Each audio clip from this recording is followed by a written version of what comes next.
नमस्कार. अभिरुची दालनाच्या या एपिसोडमध्ये आपणा सर्वांचं हार्दिक स्वागत आहे. संयत, सौजन्यपूर्ण आणि सहज चर्चेला बांधील असा हा चॅनल आपणा सर्वांना आवडत असेल अशी आशा करतो. आपण आत्तापर्यंत जर सबस्क्राईब केलेलं नसेल तर जरूर करा. तुम्हाला या चॅनल मध्ये काय आवडतं काय नाही ते आम्हाला जरूर सांगा. स्नेहांना आपतांनाही सांगा आणि चॅनल पाहत राहा. गझलेमध्ये प्रत्येक शेर ही एक वेगळी कविता असते. कवितेमध्ये गहन असल्यामुळे प्रत्येक श्रोता, वाचक किंवा समीक्षक काहीतरी वेगळा अर्थ काढेल. आस्वादकाला समजलेली कविता आणि कवीच्या सृजनातून कवीकडनं लिहिली गेलेली किंवा कवयित्रीकडनं लिहिली गेलेली कविता ह्या दोन वेगळ्या असू शकतात. आणि केवळ तेवढंच नव्हे तर प्रत्येक वाचकाचं स्वतःचं एक प्रतिपादन, स्वतःचं एक आकलन असू शकेल आणि रसनिष्पत्ती असू शकेल असं कवितेच्या बाबतीत संभवतं. गझलेबद्दल माझा असा समज आहे की एकाच वेळेला शेराला जेव्हा अनेक श्रोत्यांची किंवा अनेक वाचकांची दाद येते तेव्हा सर्वसाधारणतः ज्याला युव्हल नोह हरारीनी इंटरसब्जेक्टिव्ह रियालिटी असं म्हटलंय, तशी सर्व वाचकांना किंवा श्रोत्यांना एकसमान अनुभूती आणि आकस्मिक अनपेक्षित अनुभूती प्राप्त झालेली असते. म्हणून ती दाद येते आणि ती एकाच वेळेला येते. हे गझलेचं वैशिष्ट्य आहे. आणि त्यामुळे गझल ही गहन असली तरी ती नेमकी तशी एक समान त्या शेरामध्ये समजायला हवी. ही जादू गझलेमध्ये साधली जाते. हे अर्थात मला वाटतं. त्यामुळे गझलेचा शेर हा माझ्या समजुतीप्रमाणे सहसा एखाद्या अतिशय जटिल आणि गहन खोल कवितेसारखा अनाकलनीय असत नाही. गझलेचा शेर हा तात्काळ मनाला भावतो आणि असं असेल तर तो अत्यंत प्रभावी होतो.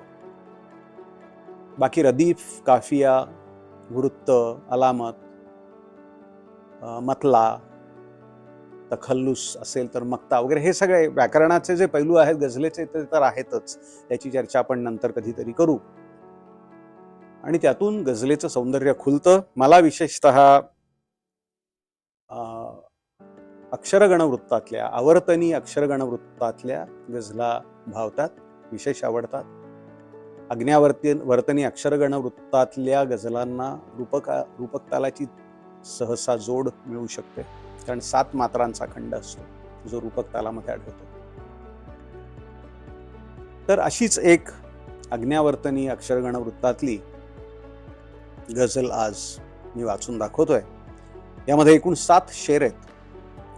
पहिला शेर म्हणजे मतला आहे तो. लाट येते आणि जाते 2 क्षण टिकतो ठसा. ही स्वरचित गझल आहे, माझीच गझल आहे. लाट येते आणि जाते 2 क्षण टिकतो ठसा. मी किनाऱ्या सारखा उरतो जसा होतो तसा.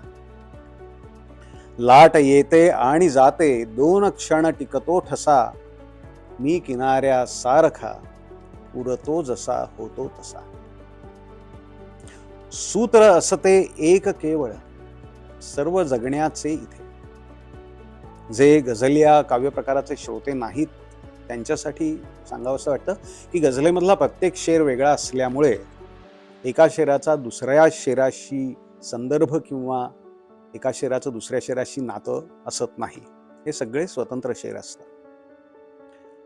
लाट येते आणि जाते 2 क्षण टिकतो ठसा. मी किनाऱ्या सारखा उरतो जसा होतो तसा. सूत्र असते एक केवळ सर्व जगण्याचे इथे. सूत्र असते एक केवळ सर्व जगण्याचे इथे. कष्ट दुःखातून सुख अन, कष्ट दुःखातून सुख अन, आठवे मग अवदसा.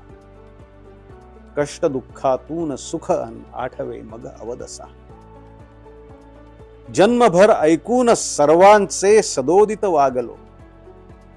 जन्मभर ऐकून सर्वांचे सदोदित वागलो, समजले नाही कधी मी नेमका आहे कसा. समजले नाही कधी मी नेमका आहे कसा. लाट येते आणि जाते, दोन क्षण टिकतो तसा. मी किनाऱ्यासारखा उरतो जसा होतो तसा. गुंतलो नाही स्वतःच्या वर्तुळा बाहेर मी. गुंतलो नाही स्वतःच्या वर्तुळा बाहेर मी. चूक झाली, चूक झाली आतही गेलोच नाही फारसा. चूक झाली आतही गेलोच नाही फारसा. नेहमी कुरवाळली माझी कथा माझी व्यथा.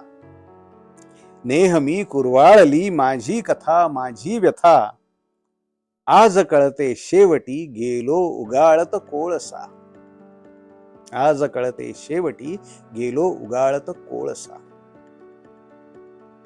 मी मला बघतो असा की मी जणू नवखा कुणी. मी मला बघतो असा की मी जणू नवखा कुणी. वाटते माझा मला उरला नसावा भरवसा. वाटते माझा मला उरला नसावा भरवसा. आणि शेवटचा शेर आहे. बांधल्या कित्येक भिंती भोवती माझ्याच मी. बांधल्या कित्येक भिंती भोवती माझ्याच मी. लावणे राहून गेले पण कुठेही आरसा. लावणे राहून गेले पण कुठेही आरसा. लाट येते आणि जाते, दोन क्षण टिकतो ठसा.